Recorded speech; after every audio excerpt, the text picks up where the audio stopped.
Hi guys, இன்னைக்கு date 10/10. ஒரு 30 இயர்ஸ்க்கு முன்னாடி இன்னைக்கு தான் நான் பிறந்தேன். பிறந்த நாள் என்னமோ வருஷம் வருஷம் வருது. ஆனா இத்தனை வருஷம் பிறந்த நாள்ல ஒரு 25 வருஷம் வரைக்கும் எந்த டிஃபரன்ஸும் தெரியல.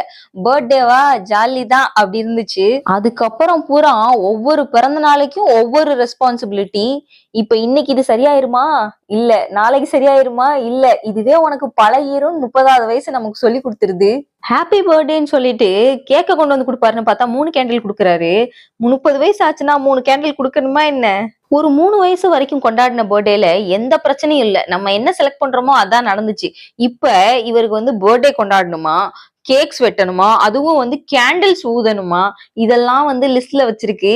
இந்த கலர்ல தான் ட்ரெஸ் வேணும், அதுவும் எனக்கு இப்படி பாப்பட்ரோல் போட்டதுதான் வேணும், இப்படி எல்லாம் வந்து ஒருத்தர் ரெக்குவயர்மெண்ட் கொடுக்கறான். ஒரு 4 வயசு பொடியன். இவரோட ஃப்ரெண்டு பர்த்டேக்கெல்லாம் கூட்டிட்டு போறோமா, அங்க போய் பார்த்துட்டு அந்த பசங்க என்ன கார்ல வருது, என்னென்ன கிஃப்ட்ஸ் எல்லாம் வாங்குது, இதெல்லாம் பார்த்துட்டு வந்துட்டு இதெல்லாம் எனக்கு வாங்கி தருவியா அப்படிலாம் வந்து இந்த குட்டி மனுஷன் கேக்குறான். இந்த மாதிரி ரெக்குவயர்மெண்ட்ஸ் எல்லாம் 90s கிட்ஸா இருந்து நம்ம வீட்டுல சின்ன பிள்ளைல 4 வயசுல சொல்லியிருந்தா நம்ம வீட்டுல என்ன போடு போட்டிருப்பாங்க. என்ன பண்றது, நம்மலாம் ஒரு இன்னசென்ட் 90s கிட்ஸாவே இருந்து கடைசியில 30 வயசு ஆயிருச்சு. இருந்தாலும் எதை கண்டும் அஞ்சாத அலெக்ஸ் பாண்டியன் மாதிரி age is just a number அப்படின்னு சொல்லிட்டு நம்ம வேலையை பார்க்க போவாங்க.